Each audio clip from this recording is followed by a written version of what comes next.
For 27 years, the family of Tupac Shakur has been waiting for justice. I just remember him being a fun dude with a lot of energy, you know. John taking another rapper under his wing and turning him into a star. In a stunning development that's reigniting the long-simmering mystery surrounding the demises of Tupac Shakur, and the notorious beat industry insiders are now pointing fingers at Sean Combs, famously known as Diddy. In connection with these tragic events for years, the rumor mill turned with whispers of Diddy's alleged involvement, but tangible proof remained elusive, buried under layers of hearsay and inconclusive evidence. Now, as the rap community's veterans begin to break their silence, a new chapter unfolds in this decades-long saga. Who Tupac and Biggie? You know, I think both of these dudes were assassinated in some kind of way. More Biggie than Tupac. I think Tupac...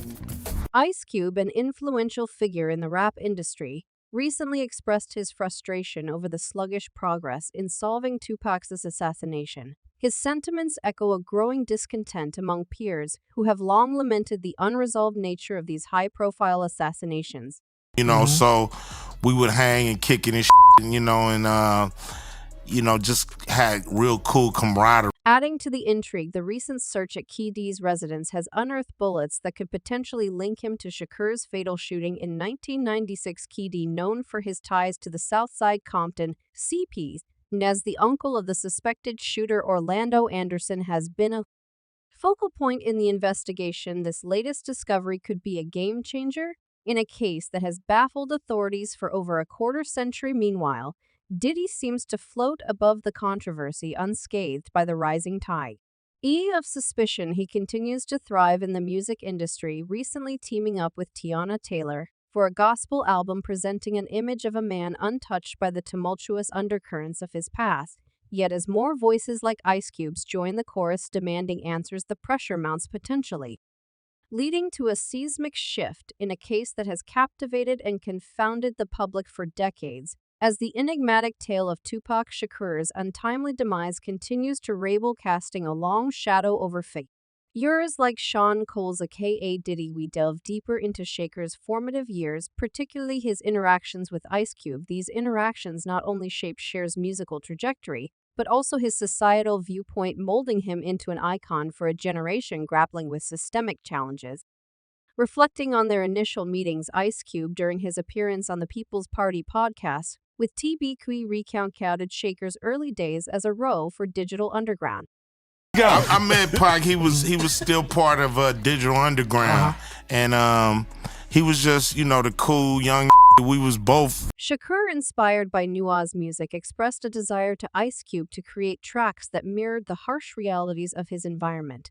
This digital stuff is cool, but I want to make music that speaks about how things are where I live, Shakur confided in Cube, revealing his aspiration to voice the unspoken truths of his community.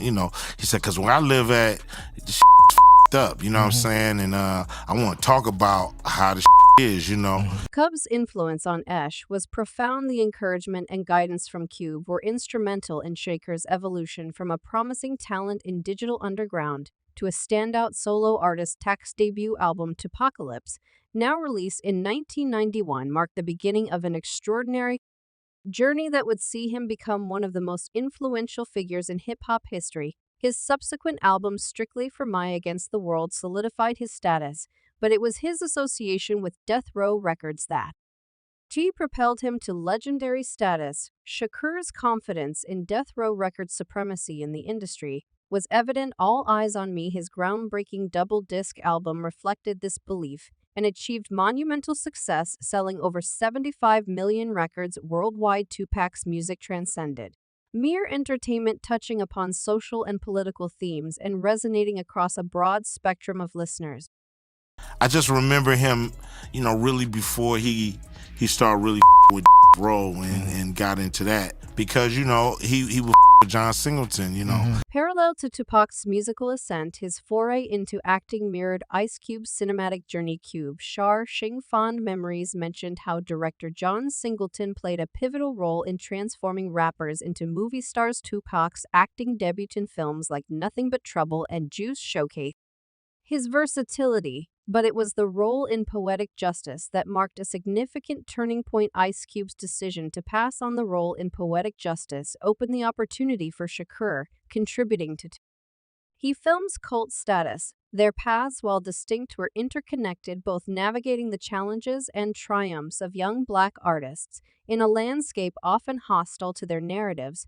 Their journeys intersecting at critical junctures highlight a shared experience that transcended their respective art forms. Given their close connection, it becomes clear why Ice Cube is outspoken about the fact that even after 27 years, there are no significant advancements in investigation of Tupac's demise. Yes, the error is the arrest of Key D, but we all understand that he is merely an executive. And then the thing with Bad Boy and Death Row, it kind of just took it over the top. Cub's recent comments in a News Nation interview with Chris K.O. encapsulate this growing exasperation.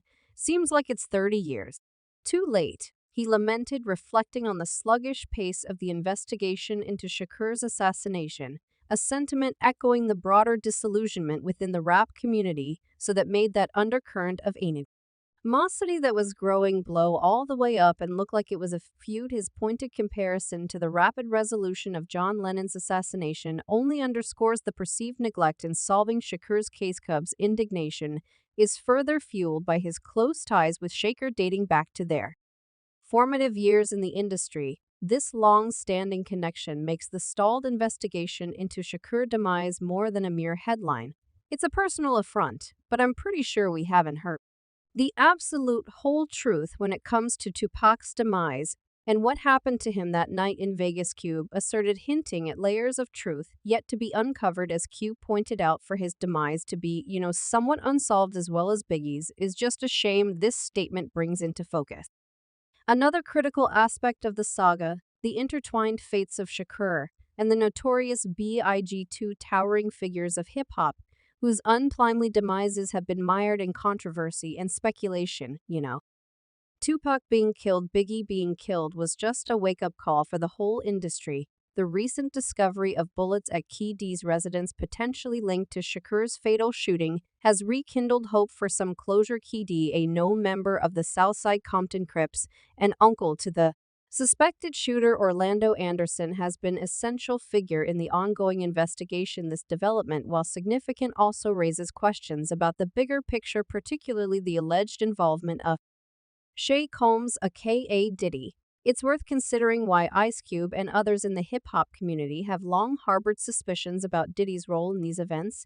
Diddy, a colossal figure in the music industry, seemingly continued to ascend while his competitors, including Death Row Records, faced turmoil and decline. Shakur's demise, in particular, seemed to remove a major obstacle from Diddy's path, allowing him to dominate the scene. This perception of Diddy benefiting from the chaos surrounding these assassinations, coupled with the lack of attention given to KD statements implicating Diddy in Shakur's assassination, only adds to the aura of mistrust and unanswered questions. Kaffi D.A., former Southside Compton CP, in an interview with The Art of Dialogue, expressed his regret over his association with Diddy, recalling their first encounter in 1991 during the filming of Usher's music video. Can You Get With? KD narrates how a simple business transaction of providing low riders led him down a path intertwined with tragedy and controversy. If I wouldn't have never met him, I would have never been involved in this. You know what I'm saying? KD accuses Diddy of playing a pivotal role in the downfall of not just Kier,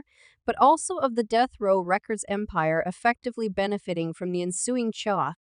D, the only one still balling, he made our man, he won't even look out or nothing, because he pet us against each other, which was kind of smart. We're calm was Blood's Keat explained, highlighting the manipulation and rivalry that marked the era. So if I go to jail, you need to be handcuffed to me. The gravity of KD's allegations is further amplified. A leaked lapped interview recording sent to the U.S. Sun and widely circulated online. Give us anything for them, dud. He no give you anything for these guys. He said it in front of all them people. I can't believe in this recording. KD seems to confirm that Diddy was informed and allegedly elated about Shakur's shooting by their gangster. Our associate, Eric Von Zip Diddy, was happy as hell, he claimed, describing Diddy's reaction upon learning that it was their entourage who shot Shakur. He tells you, seriously, man, I need to get rid of these guys.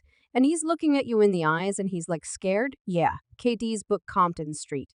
Legend delves deeper into the alleged conspiracy, recounting a conversation where Diddy, then known as Puffy or Puff Daddy, expressed his fear and desire to have Tupac and Suge Knight eliminated. I have a couple of problems. I need to be handled. Big Coach G Knight and Pac Diddy supposedly told KD, to which he replied, that's not a problem, we can make that happen. In a more recent interview with Vlad TV, KD even claimed that the FBI had information about Diddy paying $1 million to Zip for the assassination, a sum that Zip allegedly kept for himself. FBI said Zip is a dirty everybody crossed you, even lawyers and your friends, everybody he crossed your. It is just you do not know it, KD stated, adding another leg to the complex narrative of betrayal and defeat.